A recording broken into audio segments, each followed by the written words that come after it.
What is going on, you guys? Hope you're doing good. Hope everything's going well for you. So I'm currently on my way, going over to my buddy's house to, we're actually getting together with a group of guys. We're going to dinner. So basically it's like this VIP opening for this new restaurant that two of my buddies are working at. I say VIP, but it's just like basically we know them, and so we're allowed to go since they're working there. It's basically just employees kind of get to choose who they want to come. So it's not just a full public opening yet, so it's a kind of a soft one with, you know, just family and friends, whatnot. So it's kind of neat, actually. It's kind of an expensive restaurant, so not looking forward to that. But funny enough, this is actually the place that I'm looking at working at. Both my buddies there are bartenders. They were the ones that were kind of getting me on and made me curious about doing a bartending job or something for the summer, or like a server. I talked a little bit about that in one of my other videos. But anyways, I hope you guys are enjoying the weather, the start of the riding season, or the continuation of the riding season if you're from California or somewhere warm. Hopefully you're riding safe, you know, having fun while doing it.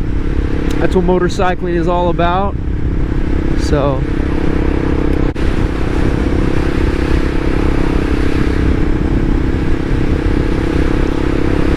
my roommate gave me a time estimation of 5:10 that he would be over there, so if he's accurate, I might be a little bit late.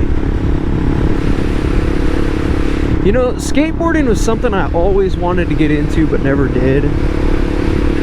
I always thought it'd be neat to be able to kick around on a skateboard, you know?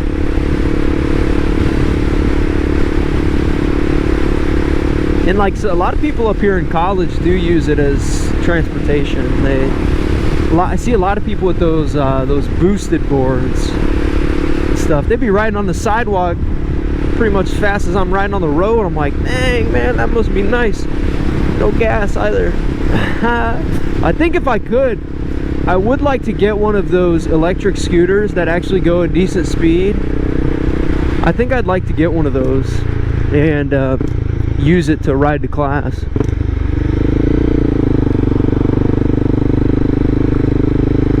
I mean, it's basically, if you think about it, just like a bike. As far like the speed, like they usually go like about, I'd say like, what, 15 miles an hour or something, which is a good speed on a bike. I mean, that's like a steady speed on a bicycle. Can't confuse the word bike when I'm making these videos. I've gotten more used to saying bicycle, because, you know, everybody just calls a bicycle a bike. But now once you start riding motorcycles,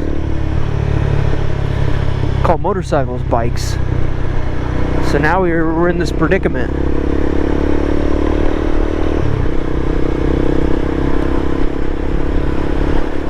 Let's say hi to the bus. Woo. I mentioned that before. I love riding super close to the bus. I love riding super close to the buses. It's kind of just funny to me. I don't know why. It's kind of weird. It's dangerous. Why would I want to ride close to the 4-ton freaking machine? This guy's got KGB as his license plate. I wonder if he is from KGB.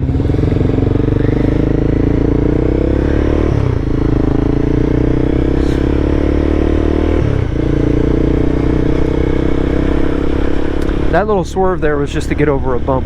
I tried last second to just kind of like line myself up so I didn't take the bump at an angle and it caused me to get a little slippage. Once you start riding, you'll notice that like level changes in the road, or even just like cracks, they make your bike like tip and stuff. Like it'll tilt if you hit that, if you line your front tire up in a way that, if you line it up in a way that, you know, it like sits right in the middle of that crack or something.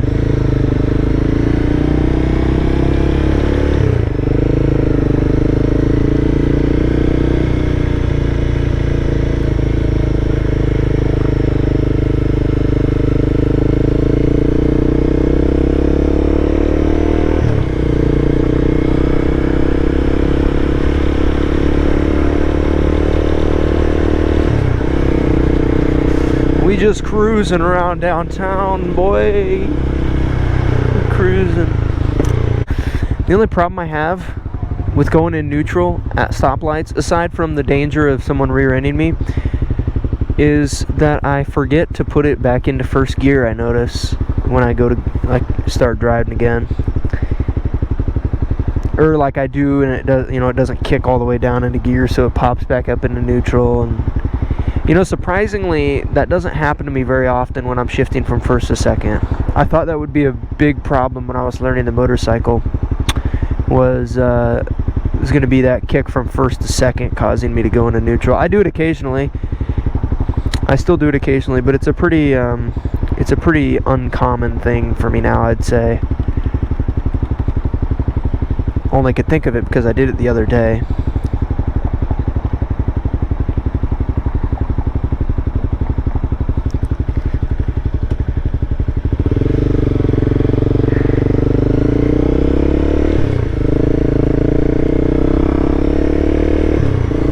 So this bar right here, it's called a dry bar. It's called unimpaired dry bar.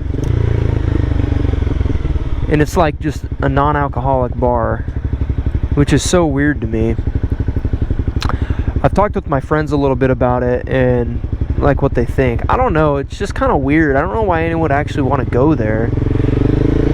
I mean, if you're a social person and you like, you know, you like going out and you want to go out a lot, but you don't want to do all the drinking, you know, you don't want to have to drink, you might as well just go out and not drink. A lot of people do that. Like, it's not uncommon for that, I don't think. At least not that I can tell. I mean, it's like there's a lot of people you see that go out and they don't actually drink, you know. But I guess I need to talk to someone who goes to a dry bar and say, because I wonder if they get good business. I really do. I mean, this college town, man. I mean, like a lot of the business is from, you know, bars and stuff. So it makes me wonder if a dry bar gets any business.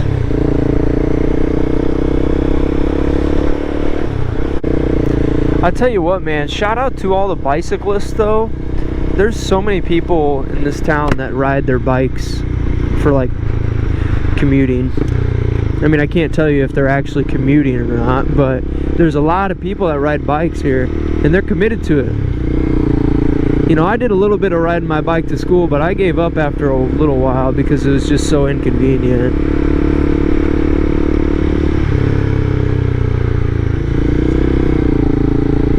It was inconvenient because I don't like showing up to class sweaty, so that's kind of the only reason. Like, it wasn't a time inconvenience. Since I could park my bicycle right next to the class I was going to, because there's bike lock stands everywhere, or bike racks everywhere, time was roughly the same as if I drove a car, because I had to park far away and then walk.